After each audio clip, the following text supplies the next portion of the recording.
Welcome back to the Invest in Yourself podcast. Today's returning guests are Colombo crime family soldier Carmine Imbriale and his co-author Craig McGuire. Carmine was a Mafia street soldier in Carmine and Michael Sessa's crew. This is part 2 of our interview we did a month ago. We covered his life in the Mafia as a criminal in the first one. Now we will cover the day Carmine was busted, why he cooperated with the feds, and what life was like in the witness protection program. Carmine and Craig have written a whole book about Carmine's life. Carmine is again joined by the phone during this interview. Due to not wanting to show his face to be seen, he is still somewhat in hiding. Please subscribe for more interviews like this, and without further ado, let's get into this story. All right, we're back. Okay. This is part 2. How you guys doing, Craig and Carmine? We got Carmine on the phone again. I'm doing very good. I was waiting for the show. Had a good time on it last time, and I'd like to continue. Yeah, well, same here. I'm glad to bring you both back on. I know we left off on we're on part 2, so we'll talk about what was Carmine's downfall. I mean, he was set up by, I believe, Fat Billy. Is that correct, Carmine? Yeah. Okay. Can you expand on what the situation was with that? And every once in a while, he used to get the drugs and stuff. I used to tell him to go to this guy, and he used to sell them. And I used to make my cut. So one night he goes, I just got something extra. It's fell in my lap. It's a great price. And really at that night, I couldn't do it. I had to go somewhere else. And he kept going, well, could you come to shop here, Tim? No. Then he kept calling me back. Now I'm beginning to think something. But I kept calling, also kept saying is no, I'm not going to see you tonight. So all of a sudden, late that night, they surround my house. I mean, they were on the deck of my pool, rifles and everything else, telling me, come on out. I said, oh, shit. So I go out, and, where's your gun? I said, it's upstairs in the attic, I told him. And, the guy goes, at least it ended good like this. I said, and this guy's name was George. He was a real nice Italian guy. We got to talking, showing me, listen to tapes that they're going to kill me and all that. And I said, you know what? I'm fucking in, because I want to get revenge now. Mm-hmm. That was my big part of it. And like starting off with the first trial. The first trial was against Michael Sessa. He's the one who made my life miserable. So and, didn't you go have to court? I was going to say too, didn't you have to wear a wire against him or against a lot of people before you testified? Joey's car, and that's all Michael talked about was killing me. Mm-hmm. So a bunch of bullshit. Then I find out Greg is trying to kill me. And I said, well, I can't do this, And so I said, I'm not staying here to wait to get killed and not see my kids anymore. So I said, yes, I'm going to do this. I want to do it. So the guy goes, how come now you changed your mind like that? I said, you're talking about getting very, very pissed, and I just want revenge now. So, and that's what I did. When I went, my first trial was with Michael Sessa. So he comes in all dressed up, was wearing eyeglasses and stuff. And he just kept staring at me. So I said to the marshal, does he think he's fucking scaring me? No. There's the guy, Jeff, goes, pay attention. I said, okay. Oh, and then some weird questions like Richard Brady and his wife, his lawyer stood up and said, you don't even know Richard Brady. I said, what? So the guy goes, can you point him and his wife out? There and there. That was quick. I don't know how much he's paying that lawyer, but he's an idiot. So they were trying to discredit you right away. Hey, Adrian, Craig was going to add something in here, Carmine. Yeah, there's a great piece of context here that, when I first got involved with this project, I was introduced to Carmine by former detective Tommy Dades. During this period, Carmine was able to get access to Joey Brains Ambrosino's car, and he was able to put it in a parking lot on 13th Avenue where the feds could secretly go in and plant a bug in that car. And the conversations it's my understanding, the conversations that were held in that car by top-ranking Colombos during that period were very pivotal pivotal in dozens of cases. And, Carmine, talk about that. That's just a very, nerve-wracking situation. At that time, some newspapers were printing that Greg, this is when they told everybody about Greg. His mission was to plant the bug in the car. I already did it, Don't tell me it's him. So, what happened was I had to go to a funeral. I didn't have my car. And I asked Joey if I could use his. And that was it. And I told him, I'm going to the funeral. I'm parking in the funeral parking lot. And they took care of it before I even got back. So that's how everything was. I was hearing all the bullshit about who wants to kill me. Now Greg's on the list, wants to kill me. And you know what? With Greg's thing, I knew it. There was something wrong because, I got arrested for 3 credit cards and went away for 3.5 years, like whatever it was. And Greg, I think I told you this last time, got arrested 62 cards selling to Secret Service. And he didn't get no time. I said, I think we should look at this, But they didn't pick it up. Everybody's afraid of him. So Carmine goes, don't say that again. Okay. All right. And there we go. Now we're all getting arrested. I think Craig was going to add something in. Yeah, it's fascinating as we go through this. You see how fully engaged Carmine was. So he was helping facilitate the planting of that bug. He was wearing a wire in multiple different situations, going into these clubs wearing a wire. And then when he was taken off the street and his family was placed in hotel rooms and secret locations, and he was moving from safe house to safe house, just helping filling in the blanks, giving all the information on various crimes and key players in the underworld that he knew. So there was a large period of time where he was very valuable to these many investigations. Yeah, it was worked out pretty good. I told you how we went through the process. What happened was one night after the whole Billy thing, and I agreed. I told him, I definitely wanted it. How the hell is Michael to say this shit? And it was an unsanctioned hit, too, because Joey told me when we came to your house that night, he just told me to start shooting in the house. I said, get the fuck out of here. I'm not doing that. Me and Joey always got along. Yeah, so they really try to turn you against him pretty quick. Yeah.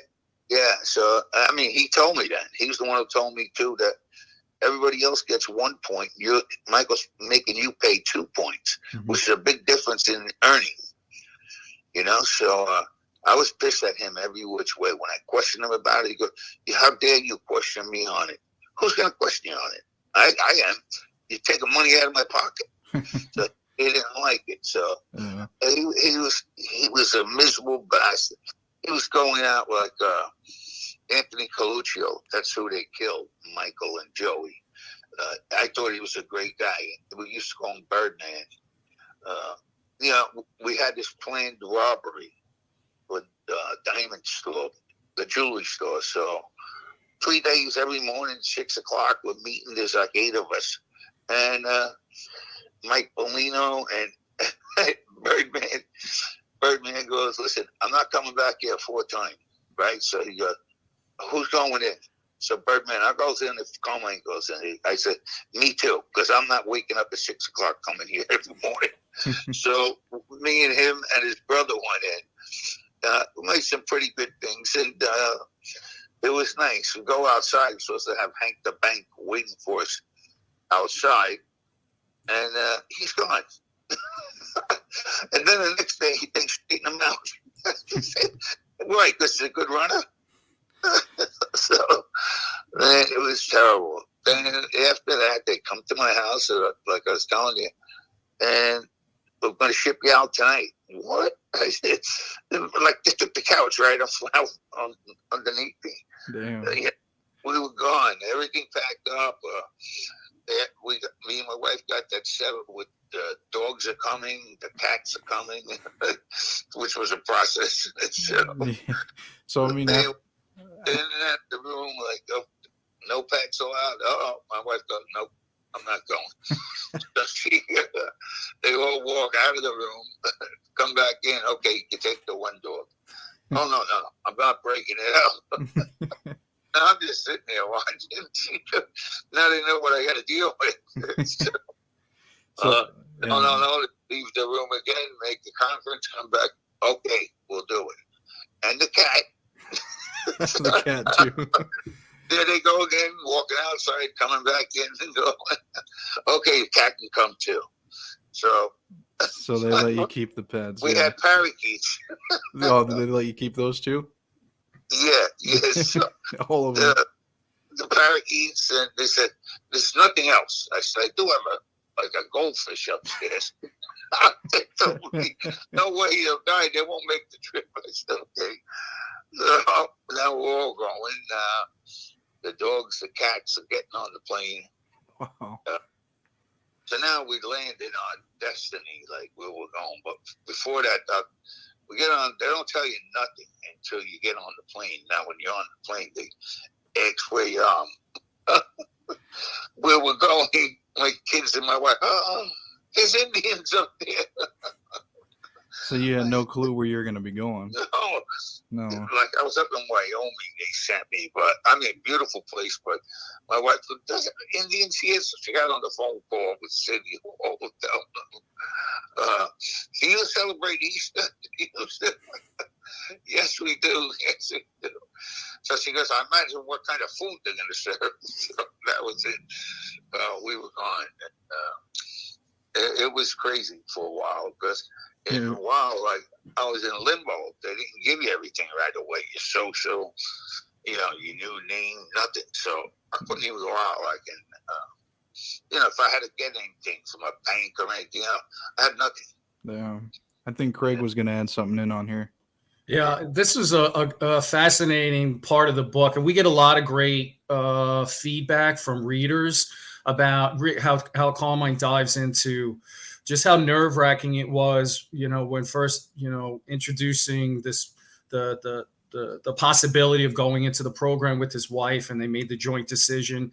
And then while he's going between safe houses to provide testimony and evidence and fact-finding, she actually was working with the movers. So, remember, they're right in the middle of Bensonhurst, off 13th Avenue, a couple blocks from these clubs, and the whole neighborhood's looking for Carmine because they know that he flipped as soon as he's off the street. And she's working with the movers to take back then, I think they had less limitations on what you could take. You couldn't take personal effects, like they didn't want you to take pictures or things that could be recognized. But for the most part, and dealing with Carmine's wife, she's a pretty remarkable, strong-willed woman. So the fact that for her journey into the program too is pretty fascinating. Carmine, talk about that, because this is a really shining moment. First of all, I said, you don't have to go. I'll go. She goes, no, you're not leaving the children. And we all stuck together, which was great. And she worked from there with the marshal, but it was nuts. So while we're in the safe house, one marshal comes and he goes, I got to give you bad news. Now I thought maybe they killed one of my brothers or my sisters, who knows. So he goes, the parakeets didn't make it. So not as bad as you thought. I thought they were stool pigeons. Would you be serious? My wife's a little upset right now. Oh my God. So they got you all wound up. So then they moved us. Now we're in this place. We're in a room and getting close to where they're telling me new social and everything else, and that comes up. Then he goes, I need you to take a ride with me to the bank. To go to the bank, and he calls the president over. He calls us in the office, and he goes, can I ask you, were you in the witness protection program? I says, is your mother in the program? And the guy goes, you didn't have to answer him like that. I said, how does he know already? He told me nobody knows. But he knew. Yeah, he was guessing because it's a new number. I said, well, that's just great. How do you work the office there? Yeah, no shit. Time to relocate. Really? Because they give you no history, nothing. All of a sudden, you popped up. Yeah. So a few people figured it out. So, I mean, when they figured it out, did the feds talk to him or what? Yeah, I guess so. They talked to him, and that was... Yeah, keep it. We had to pick our names. Then to meet the marshal in the new location, and he goes, listen to me, you. I said, whoa, what's going on here? So he goes, I'm the boss here. I tell him, yeah, okay. Go play with toys, will you please leave me alone? It's out of his mind. So I just said, yeah, okay, yeah, all right. You can be the boss today. So every time I used to see him, I say, hello, boss. You don't have to call me boss. I used to hate that guy, too. He was miserable. Ended up, my son's playing basketball on the team, and so was his son. I told my son, get him. Well, so, I mean, you and your family, I mean, went into this whole program, too, with the pets and everything. What was your family's thoughts? I mean, your children and everything. When did they, I mean, were they old enough? I moved here for work, doing some stuff. But I'll tell you a funny story. My son goes out one day. He meets this kid. So him and him got tight. So I used to leave my front door open. They used to come in and play Nintendo, all this stuff. But then I used to teach them some Brooklyn games. Stickball, black baseball, you know. What else? Buck. You remember that game? I know Craig might. I ain't for Brooklyn. That was a great game. Yeah, Craig said it was a great game. Break your back. So all those kids went, you got any new games? I'm like pulling them out of my ass. I make the Scully board. Yeah. I'll go ahead. Yeah, so I said to my son, you tell them when they asked about it. He goes, my father's hiding from somebody. I said, what? I told you over and over again, don't say nothing. I don't know. We were in the middle of basketball games, so I just told my father's hiding from somebody. He just told him, yeah, my father's hiding from someone. How old was he? Was he old enough to really understand it? He had to be about 11 or so. Oh, okay. Yeah, so he wasn't like he spit it out because he was losing the basketball game. He was pissed, and the kid asked him, what's he doing here? No wonder why you're winning the game. Guy's not paying attention. Want to know where you came from. Oh, okay. It was crazy. So you were involved with youth sports and stuff then? Oh, yeah. During the program? Yeah. You were a coach? Yeah, I was a coach. Baseball, my son got into, but he didn't like it. Then he liked basketball. He fell in love with basketball. He was doing really good. And my oldest son he comes home with an award one time when they went to practice. My son was very, very strong kid. And he was playing Staten Island. He used to run through those pits. We went there. All of a sudden, they give him an award for the hardest hit. And all of a sudden, next day, it's like, you're not going in today. He was playing linebacker. And they wouldn't let him in. So I said to the coaches, like, what's the story here? You give him an award one day, next day, you bench him? We're going to put him in on the kickoffs and throw-offs. I said, big deal. What the hell is that? You know? Big deal. So the guy goes, listen, I don't think you really know too much about football. I said, I know I could take both of you outside and I'd kick your asses. I said, we all get down on the 4-point stand and we'll see who's standing when you're done. No, my. So I get outside with them and I kneel down and I'm ready. The guy goes, I think you're crazy. So you're still getting into a bunch of fights. Playing the next game because otherwise I'm coming back because you're wrong.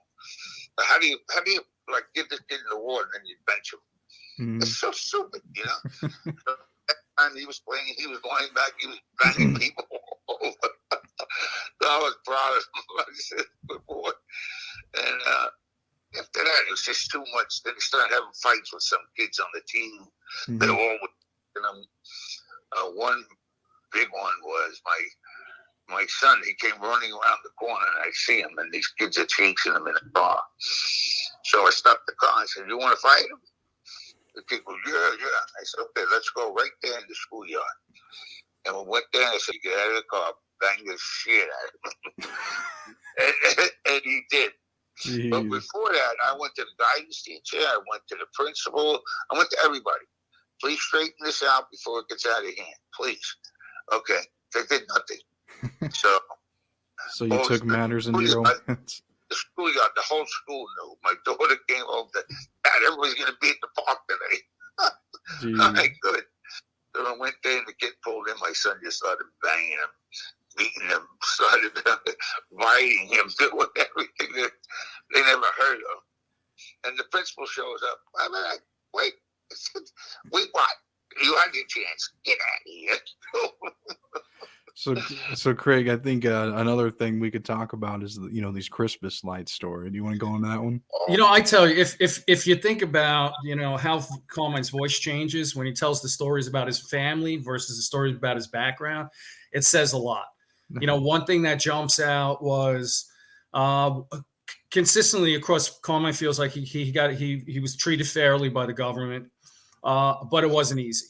It wasn't, you're picking up your whole life and he didn't have formal education or training. So to pick your life up and a large family and to relocate, multiple times was incredibly challenging. And it's his story is like the epitome of you could take the boy out of Brooklyn, but you can't take the Brooklyn out of the boy. So one of my favorite stories is this Christmas story. Now, anyone from Brooklyn or the New York area should be familiar with Diker Heights. And during Christmas time, it's world famous for all the Christmas lights. They really go. Supposedly, they say you could see it from space. That's how bright and how crazy and overboard they get. So now Carmine's in the program. He's in Middle America, and he wants to do something special for his family, give him a little taste of home. So he decorates the house with lights. And now, Carmine, tell the rest of the story because it's hilarious. We decorate that because my wife says, make it feel like Christmas for the family, the kids. Okay.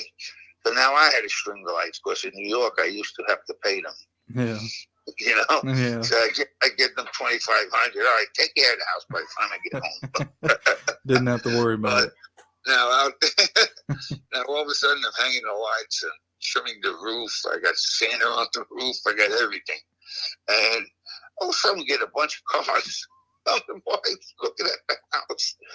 And then the marshal shoots. Are you crazy? You're supposed to be low key. You got everybody staring at you in the house. I said it's tradition. He goes, I don't care. I said, I'm not taking the lights down. I really am not taking them down. I went to hell putting them up. Yeah. Right. Okay, you did it this time. Don't do it again next year. Bullshit, I told him. I'm doing it. So we went through all that. The guy was a real moron. Like, he drove me crazy. Sounds like it. Yeah. So then now we're missing food, what we left in Brooklyn. So my wife says, why don't we go somewhere? So we went. We drove to Arizona. Beautiful place, beautiful hotel. And went there. My son is going, Dad, let me out of the car because I went to valet. I was driving a little station wagon. So he goes, I don't want, and with the, the luggage on the top. Yeah. He goes, Dad, there's all Lexus and Mercedes, and I don't give a shit. So I'm on valet. We go there, and I tell the guy, there better not be a scratch on this car. My son opened the back door and ran. I don't want to be seen with you the rest of the trip. We go out and we're to sit by the pool and everything because it's so hot. But we ordered 7 mozzarellas and tomatoes. And we just sat there eating mozzarella and tomatoes because we love that stuff. It was sure enough, when I get back to Marshall, goes, you're out of the program. Like, why? He goes, we didn't get this approved. I said, you fucking approved it. What are you talking we? We didn't get the approval. You approved it. Right. He wrote it right on the bottom. Like, and then they want to see me watching it, but watching. Like, I don't understand how you would just go on your own. It wasn't on my own. My marshal agreed. Turns back, looks at him, he goes, yes, I'll get that. Okay, good. There's a fucking another day wasted by the government. Yeah. So, I mean, they... It was tough, They put you in the middle of nowhere. Like, I mean, really, I'm protected, but let's just say they don't do enough background, like to ease you back into the program. Like show somewhere where you came. Because I was telling everybody I worked with my father-in-law. I was off the books all these years and shit like that because my social didn't come in. And then just it was crazy. They make a lot of errors too. They do try to do their best, but a lot of errors. Well, with this Christmas story too, weren't you on the local news? Yeah, they came. Everybody came. So that's why he was so upset. That's where the marshals flew over there. Hey, Merry Christmas. The guy said, "No, it ain't." Yeah, I'm supposed to be doing it. Too late, I did it. Oh man. Well, yeah, no. I mean, so you, I guess, while in the program, you weren't really trying to be in the public light, but it just kind of happened. Yeah. Then I was wearing Sergio Tacchini sweatsuits, mowing the lawn. And one man goes, "Where you from?" Mars. These are our suits we wear. Oh my God, that's funny. Also, something then here, over Carmine. there, I met this guy. I became friends with him. He, to me, wasn't the guy I would hang out with. I just wanted somebody to talk English. He came from Queens. He went down out of a job. So my mother and father followed me. So we meet the mother and father there all the time. So the old man was like, "Who are you? Like, you're Mafia?" I said, "No, you fuck." Let me say that. No, you fuck. Okay, good. So that guy had his wife. His wife was old and diabetes and everything else. So he used to call me at night and say, "We're closing down the store." So, Joe, come on down there. I need you to help me put Tootsie to bed or whatever. Terry or what's her name. So I used to have to pick her up. She used to ask about the grocery store they had. Everything's, the stock is clear. We're closing up. And I used to carry her up and lift her in the bed. "I love you." Okay, then we got real close. The old man, he just loved it. So one day I was whistling in the backyard and stuff. And he goes, "I haven't whistled a tune since I've been here." I said, "Joe, take it easy." So we hung out a lot of times, just me and him. Yeah. So you made a friend. I used to go to the gym, and then he used to pick me up. So, "What's on the schedule today?" "I need you to come with me to this butcher shop." So now I'm in a tank top. It was pretty big then. And we go into the butcher store, and Joe goes, "That's the idiot right there." "All right, so what's the problem?" He goes to the guy, "See, this is my nephew." He goes, "How old are you?" 37. You want to live to see 38, you pay attention now. The guy looked at me and said, "Okay, what can I do?" So I said, "Joe, explain it to me." And now I have to talk to him about pork rib and how they cut it wrong and all this shit. It was nuts. Yeah. Well, Craig, what were you going to add into that? Well, I just would like to touch on how challenging it was to find a new career. So Carmine went through several different opportunities. Remember, he's got to support a family. I think the government stipends that they pay were modest, and they ended after 6 months. So then, with the not having, resources, I think it's pretty admirable to how Carmine found a second career, an honest career, and really he's flourishing to this day. So Carmine, why don't you talk about that? Yeah, what happened was I couldn't get no decent. I mean, I was working in supermarkets, stuff like that, produce managing, and all different, managing the whole store. It's something I didn't like to do. Mm-hmm. I always was on my own, so I wanted to do something. One day, I just figured out trying real estate, and it worked. It started working for me real good. And I'm continuing everything. And, I got my family behind me. I've been doing it 32 years now. Yeah. It moved on. God bless us, I'll tell you. You found what you liked. Yeah, I remember this wasn't high-end real estate. So it really was a grind for Colombo. But he had a lot of those. He's got great people skills. He's got great, from many of the rackets that he was involved in, collections and being able to keep track of multiple customers, dealing with really challenging customers and tenants. Really, and then he was also helping other realtors in the area with their difficult tenants. So he really fit well into that world. So, and he's thriving in it to this day. I think after 2-3 years, they gave me an award. No, did they? I was golfing with the governor. I said, 13th Avenue, you should see me now. Yeah, no shit. I mean, wow. Unbelievable. Here I am as the best realtor in the state. Yeah. You went from, being in the mob to going to be the best realtor. Well, I kept a few buildings for myself and then going to the tenants.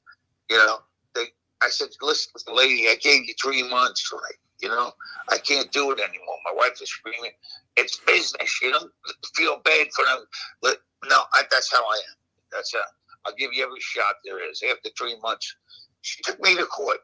She said, you do it. So I'm in court and everything. And the judge asked her, what's going on here? She goes, I says, I gave her 3 months to start paying me something. And so the judge looks at her and says, why? So why weren't you giving him something? Seems like a reasonable man. Okay. And she goes, Your Honor, he just bought a new car. So the judge goes, are you married? So I said, no. She goes, no. So the judge was like, what the hell does that mean to you? Just because he goes out and it's a Ford Expedition, just because you want to throw that out, what are you trying to say? Well, he could afford it, miss it. If he did that with all the tenants, he broke. Yeah, no shit. What the hell? So you had to deal with a lot of tenants like that, right? I mean, just crazy. And then they used to say to me, like guys used to stand up and, you know what? Go ahead, punch me. I'll own the building. I used to, I used to look furious. Come home, hit the heavy bag. I wanted to, oh my God. Because years ago, I'd give you a quick slap and then we'll go from there. But not no more. Hey, Craig was going to add into that. Hey, just this piece right here could be its own series. Carmine has this endless, array of what he calls telephone tough guy stories. And they think, I guess when they deal with other realtors, they could get away with a lot of crap until they call Carmine, and it's hilarious. When you know the full context, it gets even more interesting. Tell us about some of those telephone tough guys, Carmine. Yeah, I got one guy. He's a muscle man walking around with his t-shirt. I mean, he was working out, but you could tell I wasn't shrinking away. I was up there too. So he goes, you know what? Why don't you stop by? I'll kick your ass. What? What did you say? I want to make sure you said it before. Then you heard me, and don't call me again. Okay. I flew up there. I was on 2 wheels all the way up. When I got there he is at the door. I put my arm around him. I said, do me a favor, give your wife a kiss goodbye. He said, what? He goes, and I said to the wife, he's going to be on a long trip for a long while. So give me a hug and a kiss. She goes, get away from me. What the fuck? Then I had my arm around him and like, good friends. Oh, you want to take your car? My car. Let's go. He said, I don't know where you backed off like a little sissy. What was the deal with this guy? What do these telephone tough guys mean? There's another one that when he called my house and threatened you know what? You come here, you're gonna get your ass kicked so bad. Oh, this is one of your tenants. Yeah. Okay. Yeah. Okay. So they were just talking shit. Yeah. Another time, I used to tell them no dogs, no pets, no nothing, right? So they used to sneak them in. Then they used to sneak them in. This is how bright they are. And then they used to tie them up outside. They didn't have the money to feed themselves. Now I see these poor dogs in the winter and all in the heat, just chained to a fence, one of my fences. So first of all, I told the guy, You don't think I see that dog outside? I'm getting older, but I can see. Yeah, no shit. I rented a truck and I went around, put all the dogs. I cut the leashes early in the morning, early, and I was packing them up. I took about 7, 8, all gone. So and now the tenants, sure enough, I go down to this place and it's like big ranches and everything else, and the guys, yes, we'll take them. We'll take them. So I go back every time I go see. You ever find my dog? Me? What the fuck? I not do that shit. And then the other tenant, I can't believe somebody stole the dog. Well, you know what? It was being mistreated anyway. Well, who knew tell me that? I'm telling you as an animal lover, idiot. You don't do that to dogs or anything. You get chained at night. You know, they didn't like it. Well, I solved the problem with the dogs. I couldn't go by there every day. These dogs are like, their tongues hanging out. No water, no nothing. It's sick. It really was. So they were just leaving them out there all day and letting them... I had to go with a heavy-duty lock cutter, cut the locks and right in the... They were having a ball, the dogs. They never see it again. And one was a Neapolitan Mastiff, beautiful dog. I would have kept him, but too big, too much. And I just couldn't do it, but I would have. But the guy goes, I know you stole him. Well, how do you know that? I tell him. That's why everything, I had to get out of that because I had more migraines than I had, making money. Because my wife said, everything you let go because you're a better person. It was so stupid. Well, I did enjoy it. I made myself a good name. Golfing with the governor. And then going to church on Sunday. That's a changed man, isn't it? Yeah, no, I mean, it really does sound like you changed it around. I mean, whether, you kind of were forced into it all. I mean, it's like, you wanted to change and be different. I mean, once you heard that these guys were trying to kill you, you're just like, you know what, there's no more loyalty or anything. I mean, you were experienced that for a while, so, this ain't the life that anybody should ever want to get involved with. Criminal life, mafia life, any of that stuff. So, I mean, what would you, Carmine, what would you tell a young Carmine if you could go back, to when you were active and stuff? I'll be glad to tell him it totally is not worth it just so you act like a tough guy for years. But then you put your loyalty into the family, and they disregard you. They don't care. They don't want to talk to you. You got to go to assholes like Mikey Sessa, fucking morons. And I just couldn't take it no more. It was like going both ways. I joined that family. I was glad because my family was tough life, but my sister died and got a few different things going on. And I didn't feel that. We used to have dinners like on Sundays, old family. That I loved. I loved with my uncles and everything. It was great. Mm-hmm. All that started going away. And when going away, I was like, I felt alone, like lost.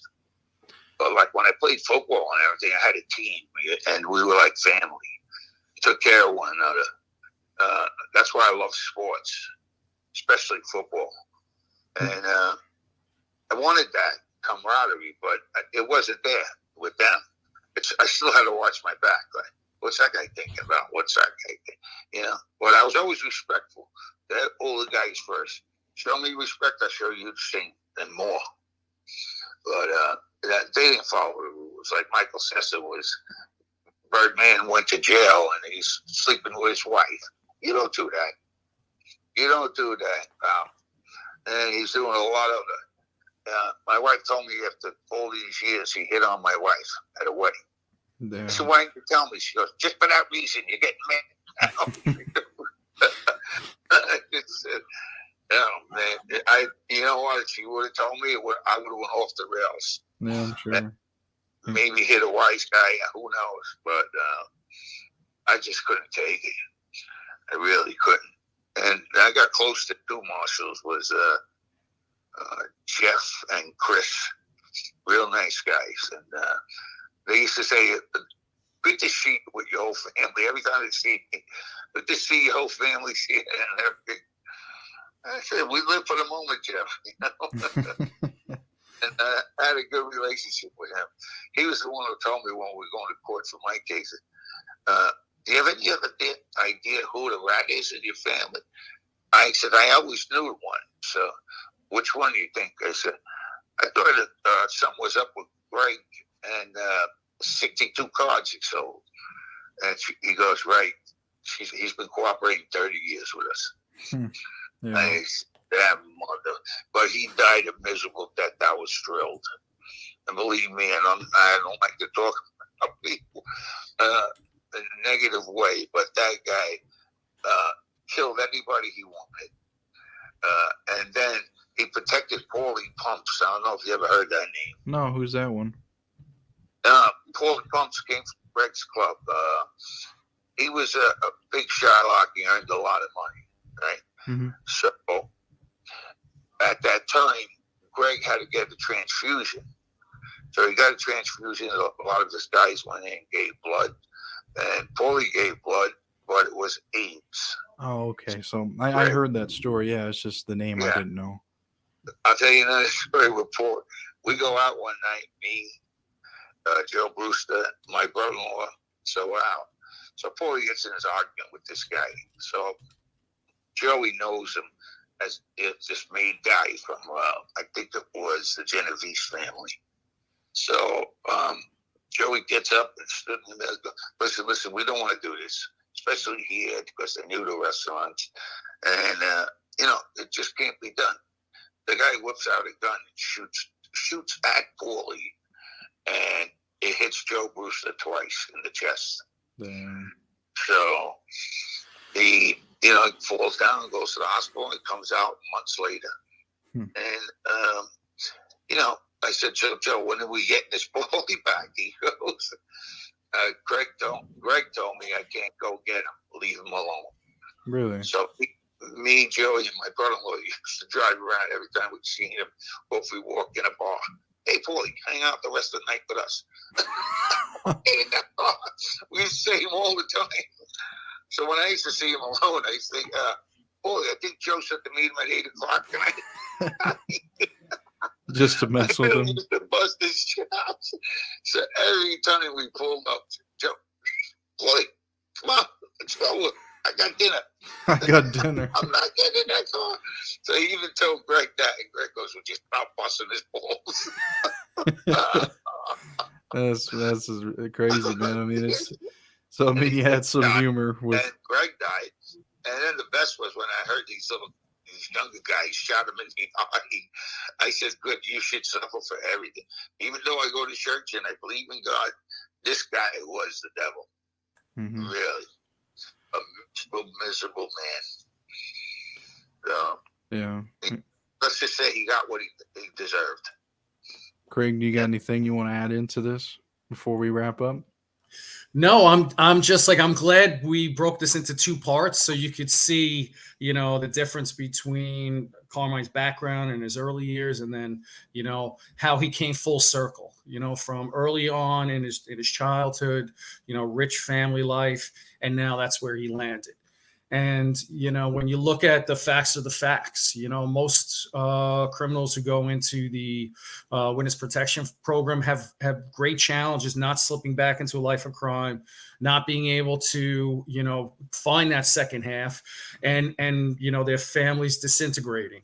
And the fact that Carmine, the strength of and the love of his wife and his children, and now he's thriving. He paid his debt to society. I think it's there's a lot to be said about second chances in Carmine's story. Yeah. Now I got granddaughters and grandsons, and it's the best life ever. Yeah, I mean, I like to see 13th Avenue see me now. Yeah, I mean, really, it could have been a whole nother story. You would have stayed, and you would have went to prison for these guys. You wouldn't have experienced all this stuff that you went through. And when the war broke out, I told Carmine, "I'm here for you." anytime you need me, call me right away. And then in the beginning, I was starting to feel good because we had to have that sit down with Vic Arena. He told me to go home and get a suit. I was one of the 4 guys with him, and I was proud of myself, like that he trusted me that much. I always had a better relationship with Carmine than I did with Michael.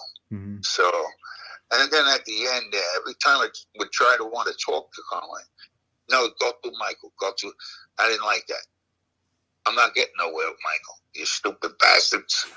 And it was disgusting. Then, like, he even had guys over there, not like me in the street and collect, just different type of guys. I don't even know what they're doing. Everybody got 1 point, and I got charged too. What was I? Gifted? Not only that, he gives me a dead book from Mike Bellino. Yeah. I remember that, shit because she'll be earning $7,000 a week. I'm only earning like $3,000. And it was terrible shit. Yeah. Well, I'll go ahead. Yeah. Here we go. Craig's gonna put the book on there on the screen. Pick up a copy. Available in audiobook, hardcover, softcover, and would love to leave a comment on Amazon. Would love to hear, from readers. Just really get some great comments. Thanks, Adrian.